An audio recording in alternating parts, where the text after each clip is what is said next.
It was July 11th, 2015.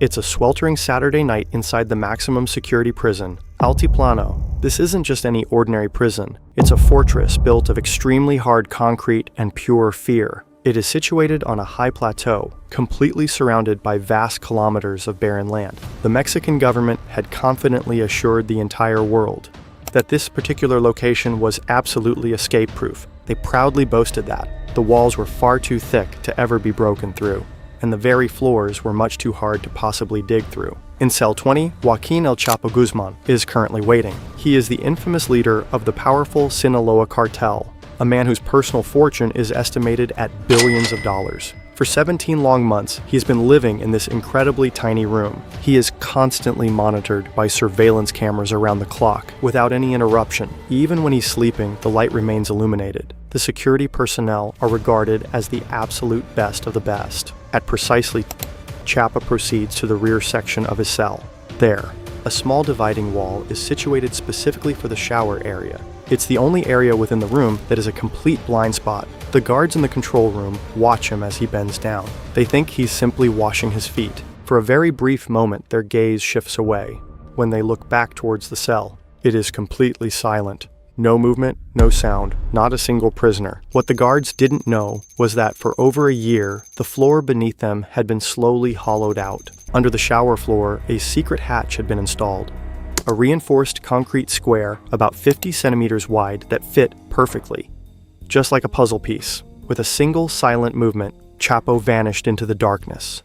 For the next 23 minutes, the guards continued to watch an empty room. They were guarding a ghost, while the world's most wanted man was already deep underground to build a tunnel into a high-security prison. You don't hire ordinary criminals, you hire experts. Approximately 1 year prior to the planned escape, the cartel acquired a parcel of land, roughly 1.6 kilometers away from the prison. It was a very quiet cornfield on that spot. They constructed a small, unfinished house made of concrete blocks. To local police, it looked like a failed construction project, but inside, there was a state-of-the-art mining headquarters. Chapo's engineers were among the best in their field. Reportedly, they had been trained in Germany and Japan. They weren't just digging a hole, they were building an underground highway. In doing so, they had to remain approximately 9 meters beneath the surface to circumvent the prison sensors. If they had dug too high, the prison guards would certainly have heard the vibrations. If they had dug too deep, they would have struck groundwater and undoubtedly drowned. This entire operation demanded extreme precision, extreme risk, and extreme financial cost. For 365 consecutive days, the dedicated team worked relentlessly in 12-hour shifts. During this time, they successfully removed over 3,000 tons of earth from the ground. That's enough soil to fill an entire professional football stadium. To a depth of 30 centimeters to conceal all this material, they filled tens of thousands of white industrial bags. They stacked these materials all the way up to the ceiling, within the building itself, so that the neighbors wouldn't notice any trucks carrying earth. The tunnel itself was a true masterpiece. It measured approximately 1.5 meters high and 90 centimeters wide, perfectly designed so a man could walk upright through it. They installed a substantial ventilation system, complete with white PVC pipes to continuously pump fresh air inside. The entire length of 1.6 kilometers was illuminated by powerful, high-voltage lamps. Even a dedicated generator was specifically installed, just to keep all the technical equipment running. This was certainly no desperate crawl through mud. This was a 20 million euro infrastructure project, which had been built for exactly one person. At the end of the 9-meter deep shaft, Chopper was not greeted by a dark hole. He was standing in an underground transportation hub. The air was heavy and oppressive. It reeked of damp earth and hot engine oil. The temperature was nearly 32 degrees, and there too waited the most famous part of this story, the so-called Chapo bike. The engineers had disassembled a Honda HGD3 model motorcycle. The front wheel was removed, and a specialized steel frame was then built to securely mount the motorcycle onto a rail system similar to that of a roller coaster. A driver, a trusted member of the cartel organization, was already positioned in the driver's seat. He started the engine, and the tremendous roar echoing through the confined tunnel sounded exactly like a powerful jet engine.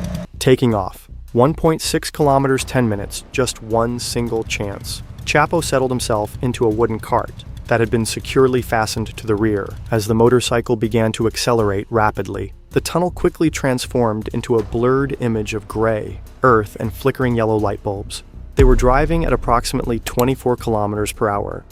High above them, the guards sat in their watchtowers sipping coffee, convinced the drug lord was still securely locked in his cell. They had no idea that a motorcycle was speeding through the earth directly beneath their feet. The bike covered the 1.5 kilometers in less than 10 minutes. Upon reaching the end, Chapo climbed a ladder into the so-called Alpha House, the house in the cornfield. He didn't waste a single second. He quickly changed into expensive civilian clothes, drank a bottle of water, and then headed straight out the front door. Outside, a sleek black SUV was already waiting for him. Not even an hour later, he found himself on a secluded secret airstrip. 2 aircraft were standing by fully prepared. One was a decoy, specifically designed to deceive the enemy radar system. The other operation brought the king of the Sinaloa cartel to complete safety. There were no checkpoints, no blaring sirens, and absolutely no mistakes made. The very next morning, the entire Mexican government awoke to a living nightmare. Their supposedly escape-proof maximum security prison had completely and utterly failed. The shocking video showing Joaquín El Chapo Guzmán vanishing from the prison shower area quickly went viral across the entire world. Mexico's president was humiliated. When the police finally entered the tunnel, they could hardly believe what they saw. The construction was so professional, it appeared to be a government building project. Shortly thereafter, the truth came to light. The corruption reached all the way to the top. The so-called vibration sensors, which were meant to detect tunneling, had been disabled for weeks. The guards had been paid millions to ignore the roaring of the motorcycle. Chapo hadn't simply broken out. He had bought the prison and everyone within its walls, but Chapo's pride ultimately became his downfall. He didn't just want to be a ghost, he wanted to become a legend. He began to contact Hollywood producers. He wanted to make a film about his life and choose the actors himself. He even invited famous actors for interviews. To his secret hideout in the mountains. Too much ego, too much attention, too many traces. The Drug Enforcement Administration and the Mexican Navy followed these very tracks. In January of 2016, authorities located and arrested him at a house in the city of Los Mochis after a fierce gun battle. Chapo tried to escape through the city's sewer system, but this time his luck had finally run out. He was apprehended, placed in handcuffs, and then extradited to the United States. Today, he is incarcerated at ADX Florence, which is the most secure prison in the entire United States. His cell is constructed entirely from solid rock. There are no showers with blind spots, no ground that one could possibly dig away. He proved that money can even move the very earth, but he also learned that the law is the only thing that simply cannot be moved.